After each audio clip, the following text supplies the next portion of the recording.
بسم اللہ الرحمن الرحیم اللہ رب العالمین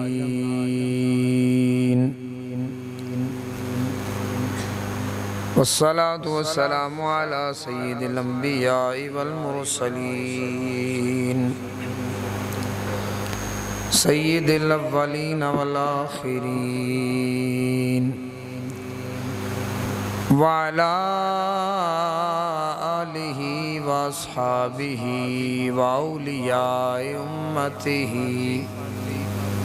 وأولیاء امتہ وأمتہ اجمعین اما بعد فاعوذ باللہ من الشیطان الرجیم بسم اللہ الرحمن الرحیم یاسین والقرآن الحکیم انک لمن المرسلین آمنت باللہ صدق اللہ مولانا العظیم دروش بابا حضرات محترم قرآن اللہ کی وہ لاریب کتاب ہے جسے کلام اللہ کہا جاتا ہے کیا کلام اللہ قرآن کلام اللہ ہے قرآن مخلوق نہیں ہے قرآن کیا ہے اللہ کا کلام ہے مخلوق نہیں ہے اللہ نے اسے پیدا نہیں کیا بلکہ یہ اللہ کا خود کا کلام ہے جب قاری قرآن مگن ہو کے تلاوت کرتا ہے نا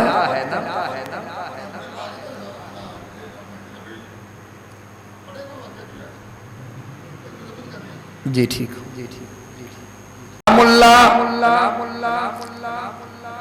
یعنی جب قاری قرآن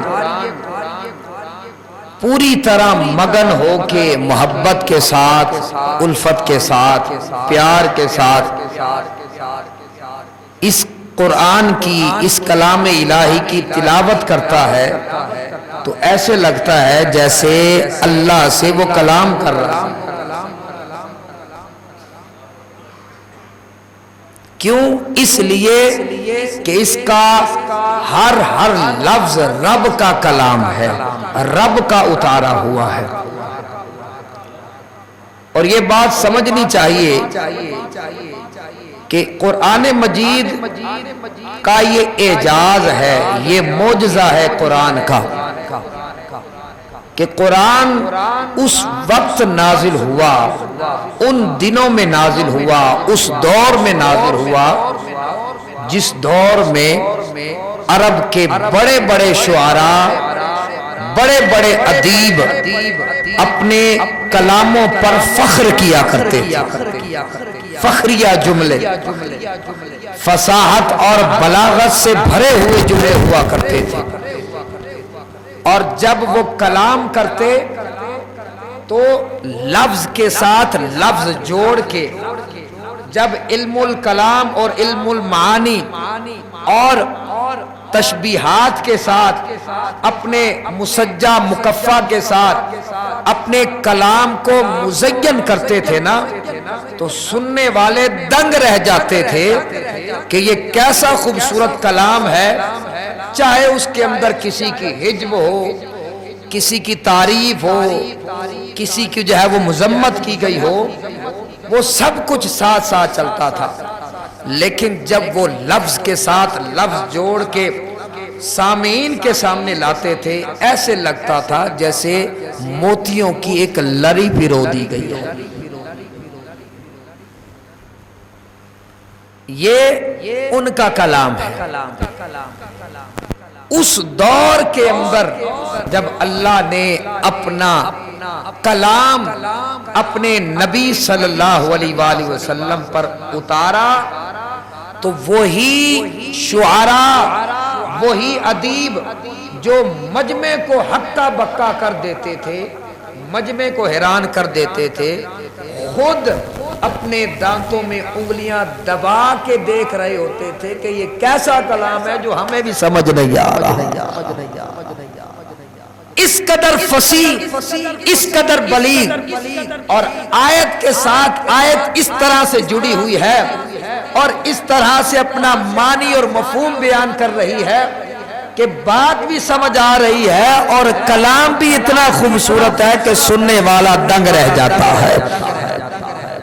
سنیے اللہ کا کلام۔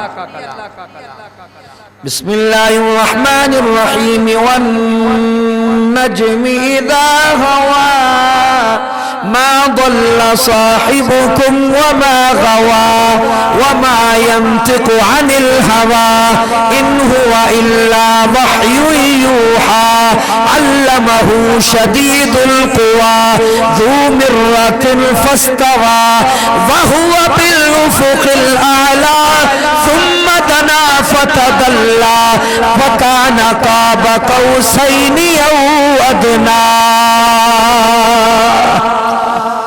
بسم اللہ الرحمن الرحیم والشمس وضحاها والقمر اذا تلاها والنهار اذا جلاها والليل اذا يغشاها والسماء وما بناها والارض وما طحاها والنفس وما سواها۔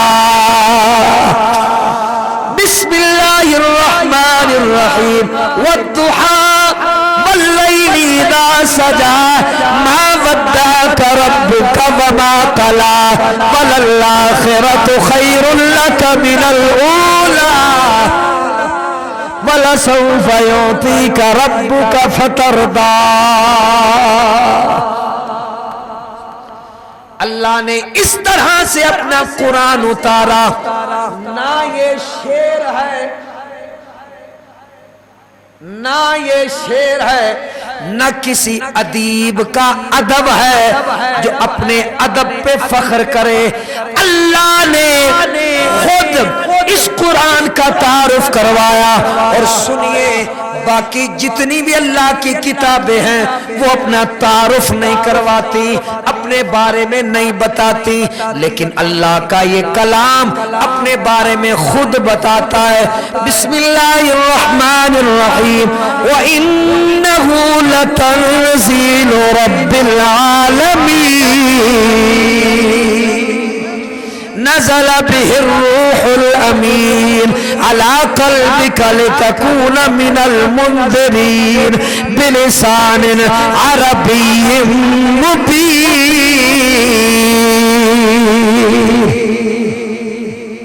فرمایا سنو، اس قرآن کا تعارف سنو، اللہ کا کلام خود اپنا تعارف کروا رہا ہے۔ باقی جتنی بھی آسمانی کتابیں ہیں وہ اس حوالے سے خاموش ہے، اپنا تعارف نہیں کرواتی۔ اللہ کا قرآن بولتا ہے، فرمایا سنو، اسے نازل کرنے والا رب العالمین ہے۔ بلند آواز سے پکاریے نا سبحان اللہ۔ اسے نازل کرنے والا رب العالمین ہے، لانے والا جبریل امین ہے، اور جس پر اتارا گیا وہ رحمت للعالمین ہے۔ یہ قرآن کا اعجاز ہے۔ اور پھر کیسی عجب بات ہے کہ قرآن کا سننا بھی عبادت، قرآن کا بولو نا، قرآن کا سننا بھی عبادت، قرآن کا پڑھنا بھی عبادت، قرآن کا دیکھنا بھی عبادت، قرآن کو چھونا بھی عبادت، اور پھر قرآن کو حفظ کرنا سب سے بڑی عبادت۔ ہر لحاظ سے یہ کلام اپنے اندر نیکیوں کا ایک سمندر رکھتا ہے۔ جب قاری قرآن تلاوت کرتا ہے نا، عموماً یہ ہوتا ہے کہ کوئی بھی کتاب آپ کے سامنے پڑھی ہو، اردو کی کوئی بھی کتاب ہو یا انگلش کا کوئی بھی ناول ہو، وہ جناب والا کہتے ہیں جناب اے رائٹر نے تے اخیر کرتی لکھن دے حوالے دے نال کہانی بنان دے حوالے دے نال فصاحت بلاغت دے حوالے دے نال جملے دے نال جملہ جوڑن دے حوالے دے نال انہیں جناب اخیر کرتی ایک دفعہ پڑھ کے تے دیکھو تسی جناب والا پڑھو گے ہاں جی تسی ایک دفعہ پڑھو گے کمال ہو گیا جناب انہیں تے جناب میں جدوں زمانہ طالب علمی جدوں درس نظامی کر رہا سی ادوں ایک دوست نے میں نے کتاب دیتی ان میں رائٹر دا نام نہیں یاد عشق کا عین سی کہ پتہ نہیں اس طرح دا کوئی ہے عشق کا عین جناب والا او دے اندر انہیں مجاز تو حقیقت دی گل کی بڑی پیاری گل پوری کتاب میں پڑھی بڑا لطف آیا دوبارہ میں نہیں پڑھی اپنی طبیعت ہے نا جناب انہیں کیا تسی دوبارہ نہیں پڑھی میں کیا جناب میں نہیں پڑھی انہیں کیا کہانی اچھی نہیں سی میں کیا جناب کہانی بڑی اچھی سی او دے گلاں چنگیاں نہیں سن میں کیا جناب او دے اندر ہر طرح دی گل سی دوبارہ پھر پڑھنی چاہیے سی میں کیا جناب میرا دل ہی نہیں کیتا کہ میں دوبارہ پڑھا میں انہوں آکھیا جناب سنو اے دنیا دے ایک رائٹر نے لکھی ہوئی ایک کتاب ہے اینو جنی مرضی واری پڑھ لو تانوں او لطف نہیں آئے گا جیڑا اللہ دا کلام پڑھ کے آوے گا خدا دی قسمیں حافظ قرآن ہر سال نماز تراویح دے اندر اللہ دا قرآن جدو پڑھدا ہے نا جدو تسی حرم پاک دے اندر جاندے ہو اوتھے جدو نماز تراویح دے اندر یا جماعتاں دے اندر قرآن مجید پڑھیا جاندا ہے لگدا ہے انج نہیں کہ جویں جناب والا قرآن کنا دے ذریعے روح دے اندر اتر رہا ہے تہاڈی کیفیت تہاڈے جذبات تہاڈے کنٹرول دے اندر نہیں رہندے تسی رونا شروع کر دیندے ہو انج لگدا ہے جویں قرآن دا ہونے نزول ہو رہا ہے یہ قرآن کا اعجاز ہے اس کے ایک ایک لفظ میں معجزہ ہے وہ کیسے نہ ہو اس لیے کہ اس کا ایک ایک لفظ عام نہیں ہے بلکہ اللہ کا خود کا کلام ہے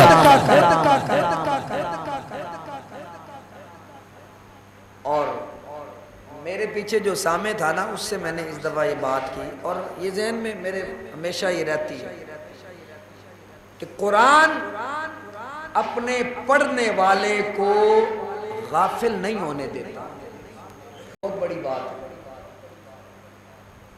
قرآن اپنے پڑھنے والے کو غافل خاص طور پر جو حافظ ہوتا ہے مثلا حضرت موسیٰ علیہ السلام کا سب سے زیادہ ذکر قرآن مجید کے اندر ہے کہ نہیں ایسے ہی ہے حضرت عیسیٰ علیہ السلام کا ذکر ہے حضرت مریم علیہ السلام کا ذکر ہے حضرت ابراہیم علیہ السلام کا ذکر ہے حضرت اسماعیل علیہ السلام کا ذکر ہے دیگر بہت سے اللہ کے نبیوں کا ذکر قرآن مجید میں ہے اور پھر صرف ایک جگہ پہ نہیں جگہ جگہ ہے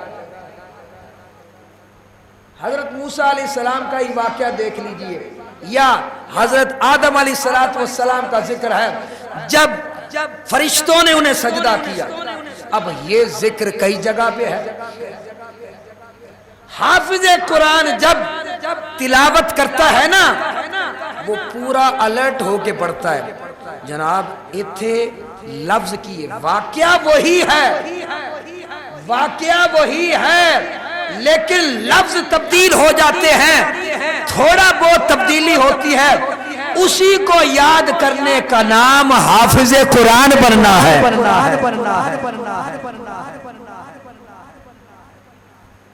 کیا سمجھے یہ جو بات میں نے کی ہے ہو سکتا ہے کہیں ہم سمجھنا لگی ہوگی لیکن سمجھو ضرور کہ ایک کوئی واقعہ ہے مثلا میں تو ایک واقعہ بیان کرنا نا جناب 2 دفعہ بیان کرانگا تیسری دفعہ جو بیان کرانگا نا میرے لفظ تسی کہو گے کہ علامہ صاحب نے واقعہ رپیٹ کیتا ہے انہاں دے لفظ گڑبڑ ہو گئے نے، ملنا شروع ہو گئے نے ہو بہو وہی لفظ نے، لیکن یہ اللہ کا کلام ہے۔ جہاں بھی اللہ کے نبیوں کا ذکر 2 مرتبہ یا 3 مرتبہ آیا ہے، اللہ نے لفظوں کو تبدیل کر کے ذکر فرمایا ہے۔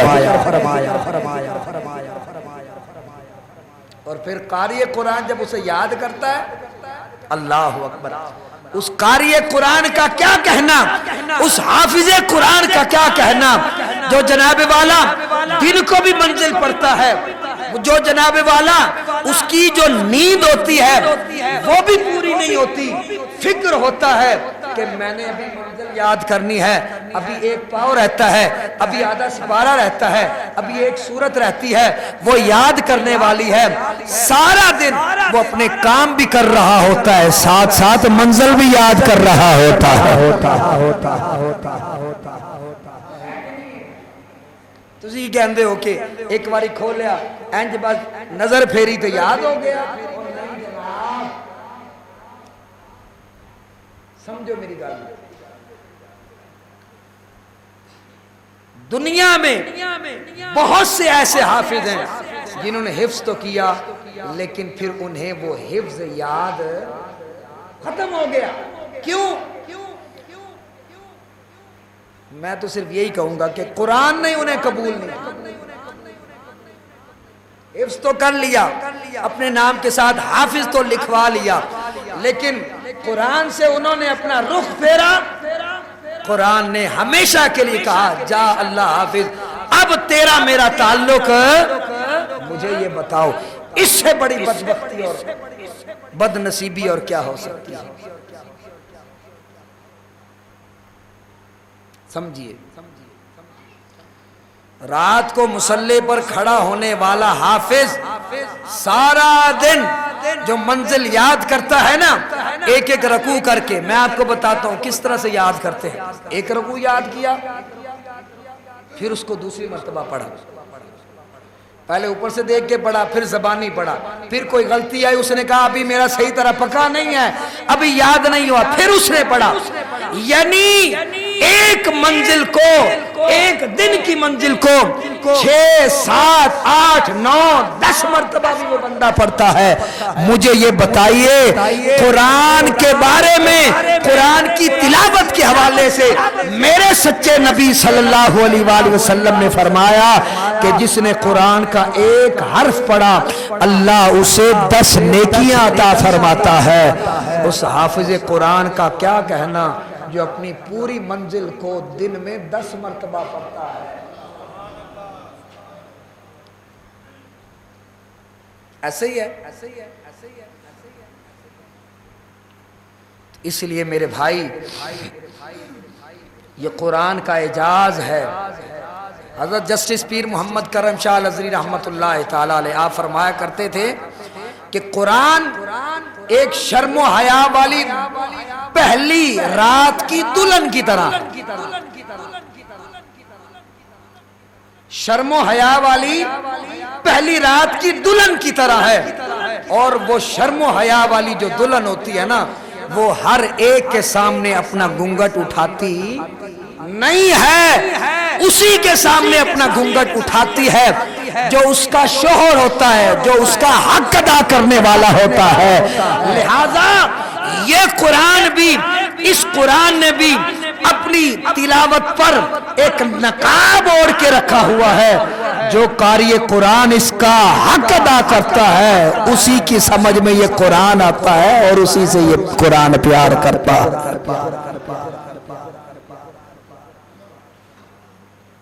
میں تحدیث نعمت کے طور پر عرض کر رہا ہوں، کوئی فخر غرور والی بات نہیں، اللہ مجھے معاف فرمائے۔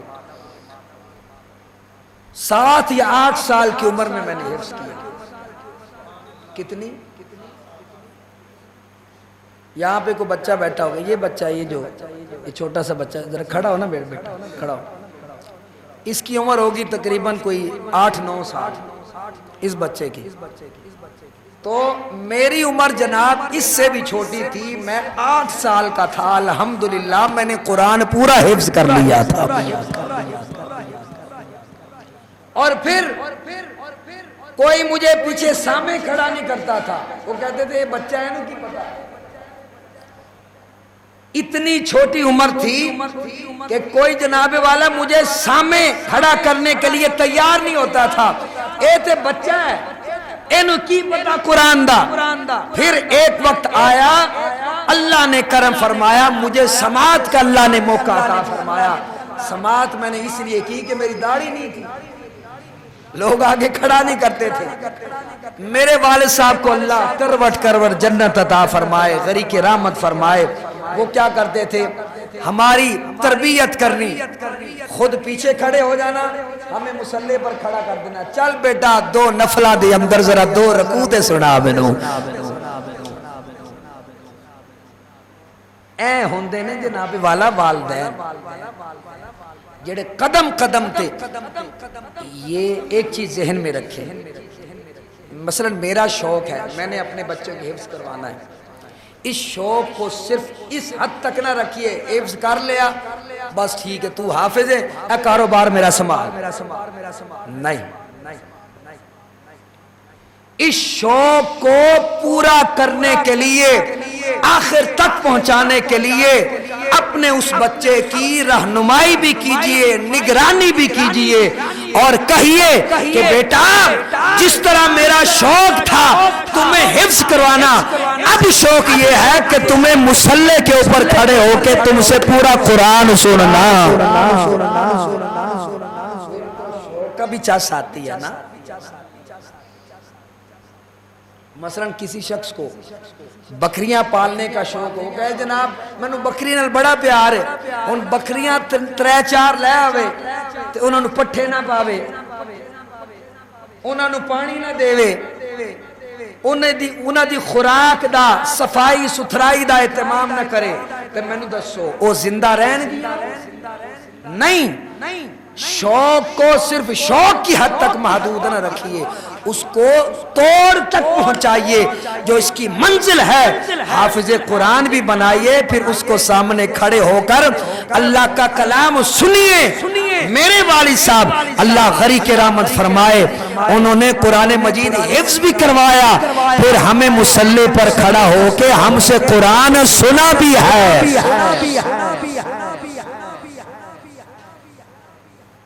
یہ تو حدیث نعمت کے طور پر میں نے عرض کیا۔ اپنے ماننے والوں کو، اپنے یاد کرنے والوں کو تنہا نہیں چھوڑتا۔ سرکار دو عالم صلی اللہ علیہ وآلہ وسلم فرماتے ہیں، سرکار دو عالم صلی اللہ علیہ وآلہ وسلم کی حدیث ہے، میرے سچے نبی صلی اللہ علیہ وآلہ وسلم فرماتے ہیں یہی قرآن ہے جو اپنے پڑھنے والے کی کل قیامت والے دن سفارش فرمائے گا، اور سفارش فرما کے اسے جنت میں لے کے جائے گا۔ حضرات محترم حدیث پاک میں ایک شخص کے بارے میں فیصلہ ہو جائے گا، اللہ فرمائے گا جاؤ اسے دوزخ میں لے جاؤ، اس کے اچھے اعمال کم ہیں، اس کے برے اعمال زیادہ ہیں۔ حضرات محترم دونوں طرف سے فرشتے پکڑ کے اسے دوزخ کی طرف لے کر جا رہے ہوں گے۔ بڑی قابل توجہ بات، جب وہ جا رہے ہوں گے راستے میں ایک مجسم صورت میں کوئی چیز آئے گی، رستہ روک لے گی، وہ کہے گی، پوچھے گی کدھر جا رہے؟ اس کے بارے میں فیصلہ ہو گیا رب کا کہ یہ دوزخی ہے، یہ دوزخی ہے۔ وہ مجسم صورت کہے گی ذرا میری رب سے بات کرواؤ، رب کی بارگاہ میں لے کر تو جاؤ۔ رب کی بارگاہ میں وہ صورت جائے گی، اللہ کی بارگاہ میں عرض کرے گی باری تعالیٰ میرا نام سورۃ الملک ہے۔ کیا نام؟ سورۃ الملک ہے، اور یہ جو شخص ہے جس کے بارے میں تو نے فیصلہ کیا ہے یہ دوزخی ہے، یا اللہ یہ مجھ سے بڑا پیار کیا کرتا تھا، روزانہ سونے سے پہلے میری تلاوت کیا کرتا تھا، میری باقاعدہ تلاوت کیا کرتا تھا۔ یا اللہ آج تو نے اس کے بارے میں فیصلہ کر دیا ہے یہ دوزخی ہے، یا اللہ میں نے اسے دوزخ میں نہیں جانے دینا۔ سرکار دو عالم صلی اللہ علیہ وآلہ وسلم فرماتے ہیں وہ سورت اللہ سے باقاعدہ جھگڑا کرے گی۔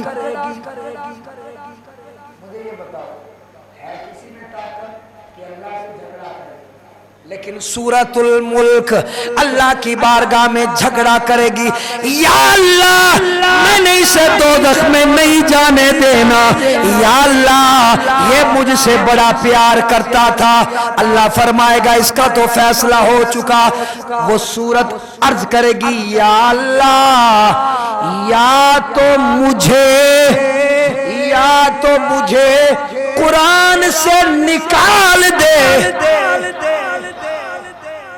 یا تو مجھے قرآن سے نکال دے یا اسے جنت میں لے جا۔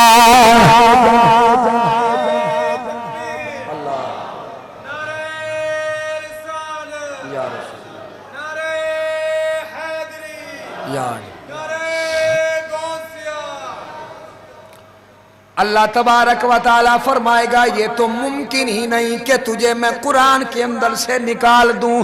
تو پھر عرض کرے گی باری تعالی جب تو مجھے اپنے کلام سے نکال نہیں سکتا تو یا اللہ اس کے بارے میں اپنا فیصلہ تبدیل فرما اور اس کے بارے میں جنتی فیصلہ سنا۔ اللہ کرم فرمائے گا اور اس کا فیصلہ تبدیل فرمائے گا۔ اب فرشتے اسے پکڑ کے دوزخ کی طرف نہیں بلکہ جنت کی طرف لے کر جا رہے ہیں۔ مجھے یہ بتائیے کہ جب ایک سورت کا یہ حال ہے تو اللہ کے سارے کلام کا حال کیا ہوگا؟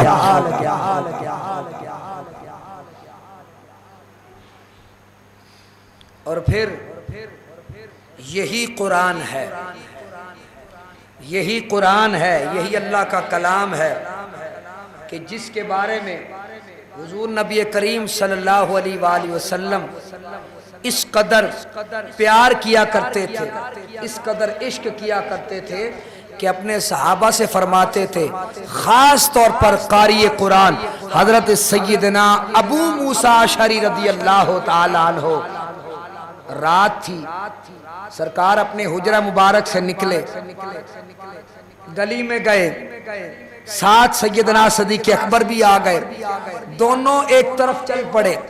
چلتے چلتے حضرت ابو موسیٰ اشعری رضی اللہ تعالیٰ عنہ ان کا مکان آ گیا، اندر سے کلام الہی کی تلاوت کی آواز آ رہی ہے۔ حضور نبی کریم صلی اللہ علیہ وآلہ وسلم وہاں پر کھڑے ہو گئے، کھڑے ہو کر اللہ کے کلام کی تلاوت سماعت فرما رہے ہیں۔ جب تک قاری قرآن نے تلاوت ختم نہیں کی میرے نبی کان لگا کے اللہ کے کلام کی تلاوت سماعت فرما رہے ہیں۔ جب تلاوت ختم ہو گئی نا تو سرکار اپنے گھر تشریف لے آئے۔ صبح جب دربار رسالت لگا حضرت ابو موسیٰ اشعری رضی اللہ تعالیٰ عنہ حضور کی بارگاہ میں آئے نا تو سرکار نے فرمایا اے ابو موسیٰ اشعری رات کو تیرے گلے سے حضرت داؤد علیہ السلام کے مزامیر بول رہے تھے۔ اس قدر خوبصورت تلاوت کر رہے ہیں۔ اس لیے ہم نے کیا کیا اس کلام کے ساتھ؟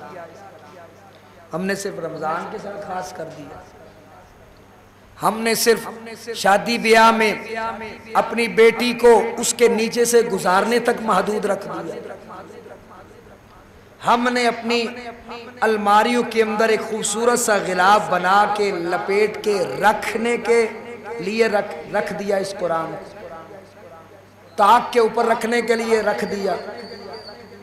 قرآن اس لیے نہیں میرا بھائی، قرآن تو ہم سب کے لیے اللہ کی طرف سے ہدایت بن کے آیا ہے۔ نور بن کے آیا ہے، شفا بن کے آیا ہے۔ خدا کی قسم آج بھی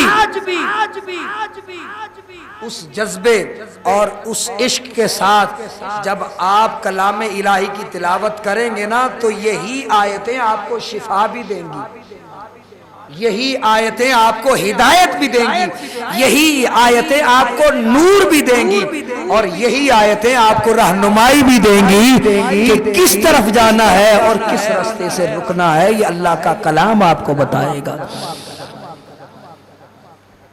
ہمارے پہلے بزرگ کیوں کامیاب تھے؟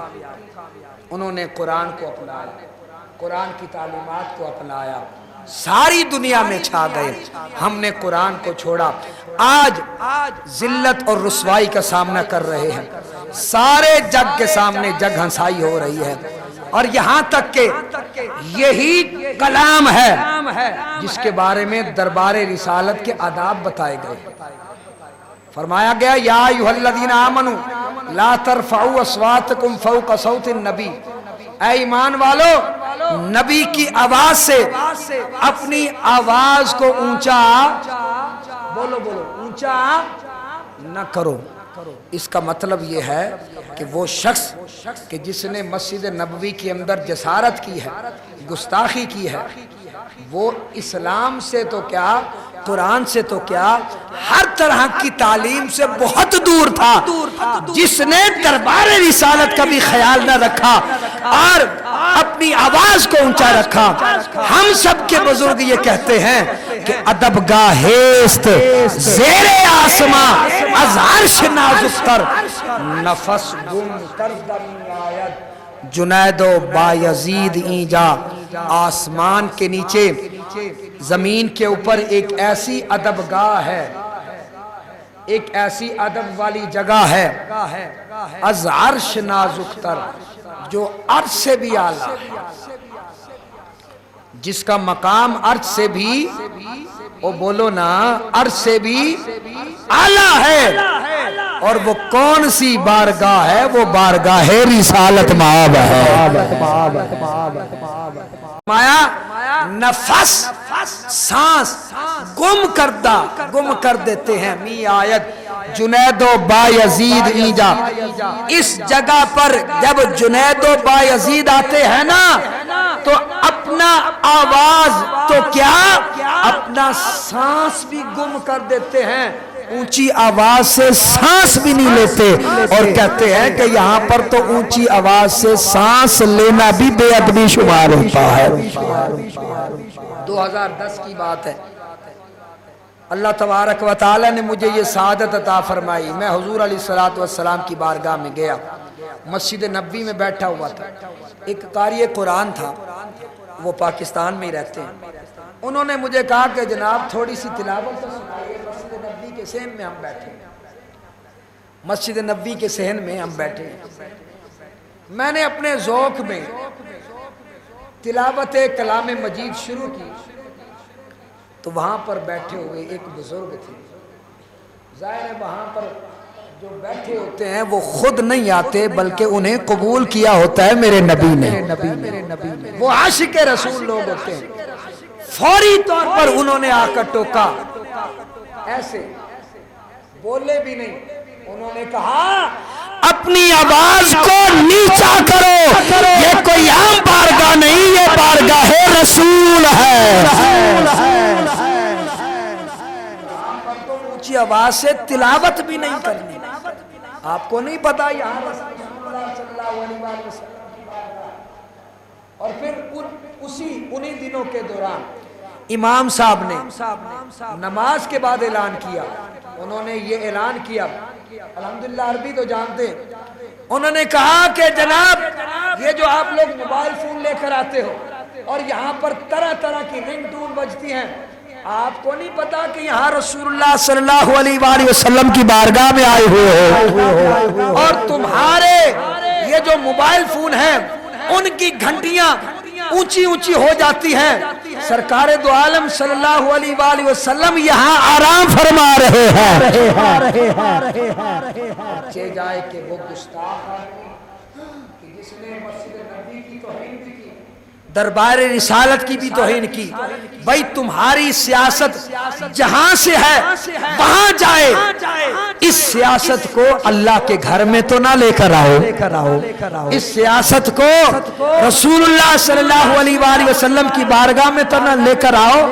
یہ مسجد نبوی ہے, یہ تمہارا گھر نہیں, یہ تمہارا ملہ نہیں, یہ تمہارا کوئی ایوان نہیں کہ جہاں پہ جناب والا جس طرح سے مرضی چاہو بولنا شروع کر دو.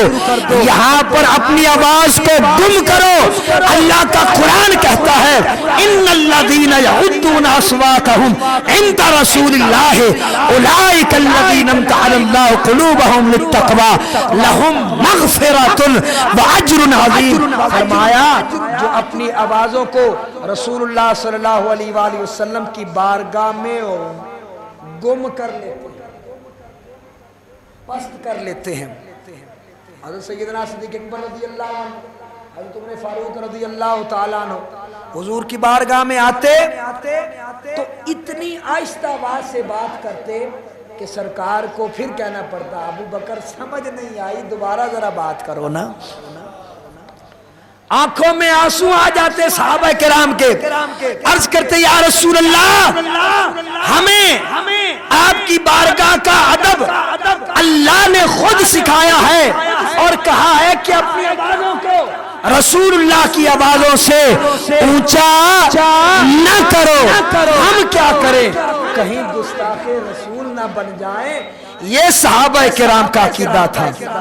اور وہ شخص جس کو اتنا بھی علم نہیں ہے کہ یہ دربار رسالت ہے, اس مسجد کو مسجد نبوی کہا جاتا ہے, نبی کی مسجد کہا جاتا ہے.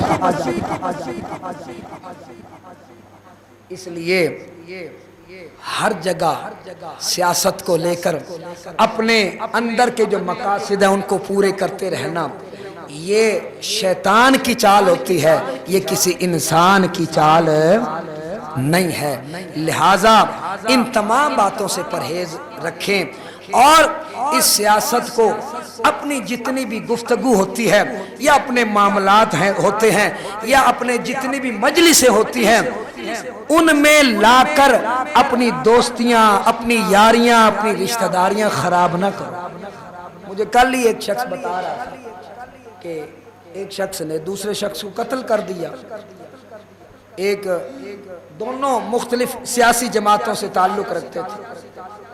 تو جب بات یہاں تک پہنچ جائے اس کا مطلب یہ ہے کہ ہم نے سیاست کا مطلب سمجھا ہی نہیں ہے. ہمارے اندر علم کی کمی, شعور کی کمی, جذبات کی کمی اور جذبات کو غلط استعمال کرنا. ہمارے اندر سب سے بڑا مسئلہ یہ ہے کہ ہم اپنے جذبات پر کنٹرول نہیں رکھتے.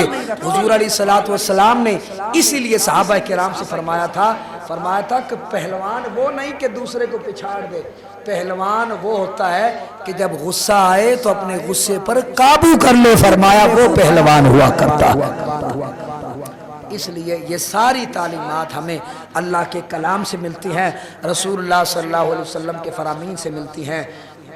امید ہے آپ میرا پیغام سمجھ چکے ہوں گے. اللہ آج کے مبارک دن کے صدقے ہم سب پہ رحم و کرم فرمائے اور آج کی جو خاص رحمتیں اللہ اپنے بندوں پر نازل فرمائے گا اللہ ہمیں بھی ان بندوں کی صف میں شامل فرمائے. وآخر دعوانا الحمدللہ.